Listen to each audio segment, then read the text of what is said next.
Welcome to today's episode of the Speak to the Rod podcast with Chuck and Christy. Welcome to today's episode of the Speak to the Rod podcast with Chuck and Christy. We're excited to be back, and thank you so much for watching. Thank you so much for listening. And today we're going to talk about a really, really exciting topic, and we hope you enjoyed it. Today with me is my wife, Christy. It's good to be back. Yeah, we just got back from a trip, so it's good to be home again. Yes, it's going to be briefly because we're going to get into another trip pretty soon.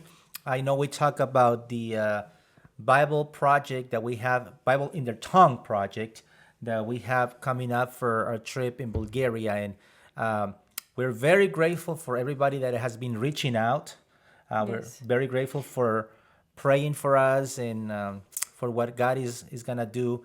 And just talking about that and talking about the topic we're going to talk today, is probably one of the things that that we struggle as Christians or as people, I will say, in our culture, because our culture is getting more and more away from who God is. And I think that's gonna be something that we want to mention today. I mean, how our culture is going on, and everything is against what God is about. So we talk about this sometimes, Christy, about how times have changed, how this generation is specifically Generation Z, maybe some of millennials. We're kind of in the middle. You were talking about that. Yeah, Well, no, we're in the middle of the before, not in the middle between millennials and Z. No. We are before that. So actually, you're Generation X. We are called Generation X of the X. But anyways, we're not going to talk about us. We're going to talk about what is going on in the world today. But we have been challenged. And, being parents of teenagers and talking to young people, our faith is questioned every day, isn't it? Yeah, well, and everything that we do, just the culture itself, like you said, just goes against everything the Word of God teaches. And I mean, you mentioned a minute ago, Bible in their tongues project. Basic. We talked about this a couple episodes before. You have to go back to the Bible. I mean, that is basically the beginning of knowing God. And now we want to go a little deeper in, according to the Bible, how to get to know Him. Yeah, I want to read something that 2 Corinthians chapter 10, I think is going to be really helpful for what we're talking about today. And we mentioned before in other episodes, we're talking about, and we're going to be reading from the Message translation. And I want to read just a few verses in chapter 10 of 2 Corinthians. It says, the world is unprincipled. And that's exactly what we're talking about. There's no principles. There's no principles. There's no, right and wrong anymore. And I love how it says here, it says, is dog eat dog out there? Yeah, Everybody's on their own. Our culture now is, you got to fight to be on the top. You need to fight to get on the top. You Doesn't tear matter. people down to get what you want. It's very selfish. Mm-hmm. And it says the world doesn't fight fair. I mean, it's not fair. No, it's not. Life is not fair. No. I mean, it doesn't matter if you follow God or not. It's unfair. Life is unfair. The fight is not fair. But we don't live or fight our battles that way. Never have and never will. I love this about Paul. He's saying that understanding our culture, and it's pretty amazing. Yesterday we were watching a movie about Paul. Yeah. It was a modern movie, but it was pretty good. When you see Paul's perspective before he became a Christian, he was, I love how they portrayed in the movie. He was, I think they call him the butcher of Judea or something like that. Yeah, butcher of Judea. Yeah. So because he was, persecuting the church, so he was involved in his culture. Now, his culture was about persecuting the faith, persecuting Christians. Very similar in a way to what is happening right now. Now, we know as a fact, because we travel around the world, that there's actually Christians facing persecution in many different ways. But even here in our culture, in America, maybe you are in we call it the Western world, Europe, Western Europe, Mexico, Latin America. Our faith is also being persecuted by society, humanism. Humanism. It's just putting yourself before everything else, and my well-being, my mental health, my wealth, my family, everything is about me. Exactly. And I think the last couple of days you were listening to one of the most amazing, and we want to mention this because you have an opportunity, you can look it up in YouTube. It's a message that has ever been preached, and it was only preached once. Yes. Only once, and it was called 10 Shekels in a Shirt. If you have an opportunity, it was preached back in the 1940s, if I remember, maybe 40s, 50s. 40s, I We had the privilege to be at the church, visiting the church where that message was preached in Bethany College of Missions in Minneapolis, Minnesota. But, that's exactly the message this guy was talking about, is how humanism has infiltrated the church, how the culture, the corrupt culture of this world has infiltrated Christians. And you see right now, it's so mixed up, Yeah. It's a so mixture. mixed up that sometimes there's no difference between what is going on. I'm going to keep reading. Let me go into the next verse. It says, the tools of our trade are not for marketing or manipulation. Oh, I love this. The tools of our marketing. Another translation trade. say, yeah, are the tools that God, and we are talking about tools the last couple of episodes. God has given us those tools, to fight our battles, to fight against, bad habits, anxiety, fear, on and on. But those things that God has given us are not for what? Trade, for marketing or manipulation. I mean, that can be a message by itself. Yeah. That preaches. Yeah. I'm not going to go there this episode, but it says, but they are for demolishing. Demolishing. I love this word, demolishing that entire massively corrupt culture. Yes. I mean, we saw in a building yesterday. We were driving by. We were going to do some shopping, grocery shopping, like good parents. and we saw this building. I mean, we saw it last week, and then it's gone. And we saw the demolishing trucks there. Yeah. It takes instance. It just demolishes and it leaves no trace of what once was there. I always think it's funny how easy it is to demolish. I've done it, and how hard it is to build. Yeah. But this is what is important about this passage. It's saying God has given us those things so we can demolish that entire massively corrupt culture. We live in a corrupt culture. Even in a Christian world, we live in a corrupt culture.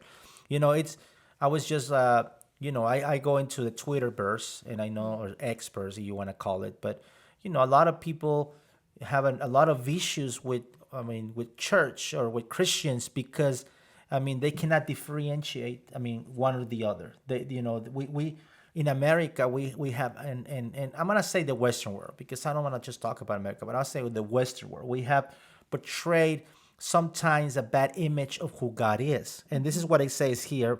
We use our powerful God tools for smashing warped philosophies. Now, I love that. Because warped philosophies, because that is what is happening. If you are a student, you're listening to us, and maybe you are a middle school, high school student, or maybe a college student. You know what we're talking about. You recently graduate. Even when you're working in your job, we are facing every day philosophies of we mentioned humanism, which is in paper sounds really good, because we wanna take care of ourselves, we gotta take care of our beings, my well-being, but the root of all those things, if you're not careful, can bring you even far away from God. Yeah, because the root of it is basically comes back down to a selfishness. If you're not careful. You're not careful, self-righteousness. And that's one of the things that the preacher of this message was saying. He's saying, because we mentioned that, God has been removed from schools. And we mentioned about God has been removed from, from everyday life. Now, I was watching this on the news yesterday. People get offended by, and we live in a culture that is easily offended. But not only that, we live in a culture where the Bible, you bring a Bible, you get offended. That's crazy. Yeah. Just your belief. If you believe in God, if you trust God, if you anything that's according to the Bible is offensive to this world. It's offensive. I don't know. When I became a Christian, we have a say that we had to be careful of Secret Service Christians. You know what I'm talking about? Secret Service Christian. You come to church or you profess that you're a Christian, but when you're in front of other people, you don't show that you're a Christian. You might have one of those pocket-sized Bibles. We saw it on at the Margell Christian store the other day. You can buy any kind of Bibles, and it was funny because I saw those pocket-sized Bibles. You can put it in a pocket, nobody notice that you're a Christian. And it's crazy because our culture has been putting us in that position. But I love what he says here. We use those tools for smashing those philosophies. You tear down those truths about God. And this is what the battle is about. And I think this is what is so important about this topic. Who God is. Is so important. Yeah, so that's what it important. comes down to. Yeah, I think the enemy, I think the culture wants to manipulate and at the end of the day give you a distorted image of who God is. Yeah, these philosophies that are, I mean, modern day, but they've been around the whole time, is basically everything that is related to the Bible. Like we said, our even our moral way of living goes against the world. But what the world has done is it's made God or portrayed God as this person that is expecting so much, or that is just waiting for you to fail so he can send you to hell. And it just portrays him as such an evil deity that, I mean, it's become like Christianity is the bad guy. Exactly. You know? Do you remember a few years ago we were doing some outreach in one of the parks, the big parks in Sevilla in Spain, and there's a lot of young people. We were doing our, what we do for outreach. I think at that point we had the puppets and we'd have some flamenco music. It was Yeah. beautiful, and we had these speakers, so people were, I mean, keep paying attention to it because it was beautiful. And then at the end, we sent some of our kids, and we went to talk to some of the people in the park. Just have a casual conversation, and always about what do you think about God? And it was crazy because I think it was like 90% of these kids were like, no, we don't believe in God. We don't believe in God. We don't believe. We're atheists. We're atheists. And you think about it, why so many young people are professing to be atheists? And it's so easy to discredit them, and it's so easy to say, well, whatever. But we had to go and see the root. Maybe that's your case. Maybe you're listening to us or watching us and you're thinking, well, I've been hurt by the church. I've been hurt by Christianity. I've been, organized religion, how you call it. And I know this might be a little controversial for some of you, but that's the reality. Some people don't want to do anything to do with God because the church or other Christians gave them a bad example of who God is. Yeah, they misrepresented God. I mean, one of the main things as Christians that we're supposed to do on this earth is represent God. Now, that's a huge task in itself, and most often is a failure because we represent in our capacity of how we think God is, and most times, I mean, it gets just messed up in our own minds. And so we're portraying God as, like I said earlier, as this villain that just is out to get you, that doesn't care. Well, in this case, when you study some of church history, you have you look at the Middle Ages and how the church was, doing a really bad job at representing God. You were not a believer in their eyes. You were basically persecuted. I mean, the Great Inquisition in Spain, in Europe, terrible. So a lot of these people, even though they didn't live through that, they still, I would say, they still don't believe that the church can be changed or people can be changed. But, all these things, and it became a philosophy that, people nowadays, talk about, we put those two things together. But this is the problem. And I think that's what we facing. We live in the Bible Belt, by the way. We live in Texas and East Texas especially. We have churches everywhere. But you see this problem happening more and more often. You see a lot of people professing to be Christians, but their lives are completely, the way their lifestyle is completely against what the Bible teaches us. So we came to the conclusion, one of them, it can be many reasons, but one of the things that I think it's the problem, Christy, is that people, they don't really know God. Yeah. The Bible says, I think it's in 1 John, it says, if you practice sin, if you live not a Christian lifestyle, you want to put it that way, is because you haven't known God. Now, this is the issue that we want to talk today. know God, because there's different kind of knowledges, and we talk about these the other day. There's different kind of knowledges. We all love knowledge. Right now everybody wants to know something. You have Google, you have Wikipedia, you have all those tools available. You want to know something about anything. You have a problem with a camera, you have a problem with your cell phone, whatever. You go to YouTube and see what is the mistake. You have a problem with your car. Everything is do it yourself now because we have all these fountain of knowledge. Yes. Isn't more that than ever correct? before. Yes. And back in our day, we had to go to an encyclopedia, and it was harder. Yeah, you wanted to study, you would actually, if you didn't have an encyclopedia series at home, you'd have to either get with a friend that did or go to the library, which, now we're talking ancient, right? Yeah, well, now we have Google, right? So knowledge is something that people don't, take for granted because we have so much knowledge, and we are a culture. We live in a culture that is so full of knowledge. Now, that also, is represented in Christianity because we have so much knowledge. We have so many tools. You can spend the rest of your life just watching preachers like YouTube and all those kind of things, and you can have all this knowledge. But the problem is you have all this knowledge in your brain, but sometimes, and most of the time, that doesn't add up to your lifestyle. So what is the problem? Why do we have so much knowledge, though our lifestyles are completely different? We have so much knowledge and yet know so little. So everything that we know, all the knowledge we have, it comes from different sources.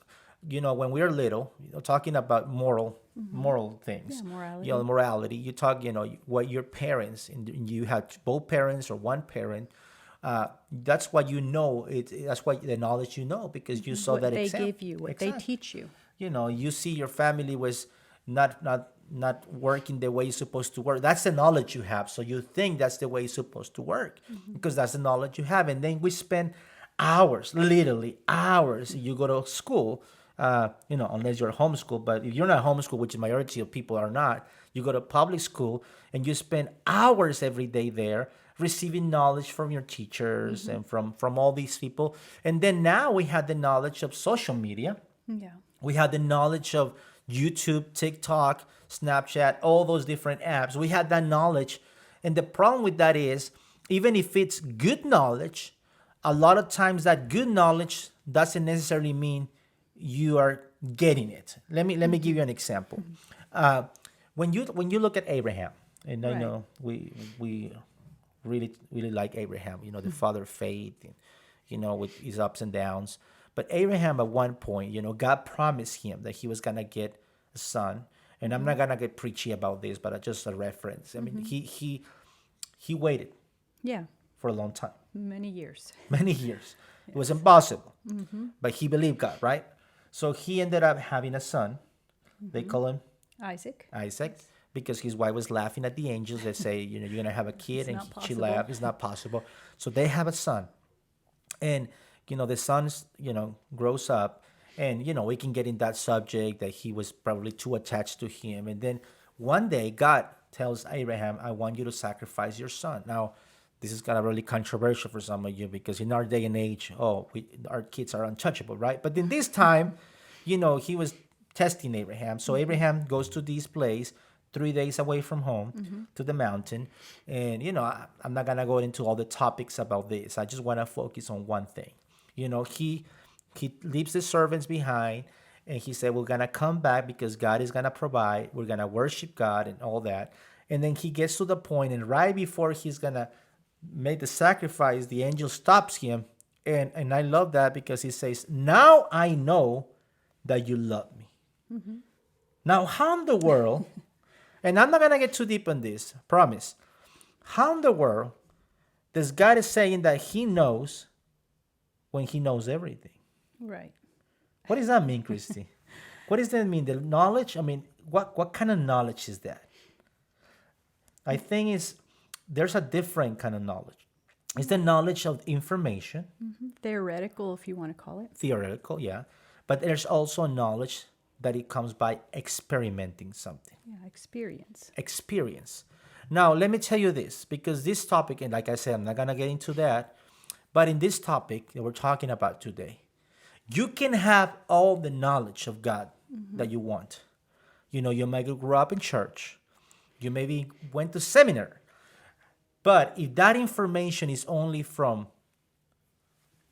theoretical, Only in your head. It's only only in your head, theoretical. then if you don't experiment that, it's not full knowledge. I don't know if I can explain, if you understand what I say, but I'll give you an example. Let's say, okay, I get on my phone right now and I figure out how to change the oil on my car. It's not something super complicated. I mean, most people should know how to do that. But let's say I go right now. I know nothing about cars, by the way. Let's say I go on YouTube right now and I watch, I don't know, what do you like, 10 videos, several minutes long on how to change step by step the oil in my car. I have the knowledge now. But if I have never opened the hood of my car and I don't even know the names of the tools, or I have never had the experience of touching anything inside the motor of my car, I mean, would you trust me to change the oil of your vehicle? Or would you just take it down to one of those, that they're changing them every 10 minutes, Yeah. They have the experience. They've learned, they have the knowledge, but yet they've done it so many times. They now have the experience of how to do it. And that's what I think is the biggest difference right now in the Western world. We have so much knowledge of who God is, but very, very experienced of Him. Yeah. When Jesus asked His disciples, and I know we're getting closer to in this episode, but when Jesus, and this is one of probably the verses that really challenged me often, because, He said to His disciples, who are the people saying that who I am? And, What are the people saying what are the who I people are am? saying who I am? And they mention, one of the prophets, your Jeremiah, because, at the end of the day, it's not that he looked like all these people, is that all these people look like him. You talk about Jeremiah, a compassionate, crying prophet, Elijah with all these might and power and miracles, John the Baptist, because he was preaching repentance and all that. But then he asked the real question. Yeah. Who do you say that I am? And I think that is what we're talking about today is, yes, we have the information and the knowledge that other people can put in our brains. I mean, you can read the Bible. Don't get me wrong. You can read the Bible and have all this knowledge of who God is. But if you haven't experienced Him, you're missing the point. Yeah. And I think a lot of people don't realize, God is a person. God is somebody you can get to know. So, okay, another wild example. Let's say you have somebody that you really look up to. If you like soccer, let's say Lionel Messi, and Or Ronaldo. You know everything. Okay, or Ronaldo, because it's kind of a tie. You know everything about that. You know everything about Mahomes. Let's go more America here. You know everything. Tyler Boyd. I mean, you Wikipedia him. You get all these facts. Maybe you're even friends on Facebook or whatever, and you have the facts about him. You know how old he is. You know when he started. All the facts. But it's very different if you go up and ask somebody that spends time with him every day. If you go up to his wife and she knows Mahomes in a different way that any of us could. Why? Because she has a relationship with him on a daily basis. Exactly. And that's what makes the difference. Now, we had to finish this episode, but we're going to continue this conversation in the next episode. So just remember, you can you can share, you can comment, and we hope that this is helping you get closer to God today. So see you next time. Bye.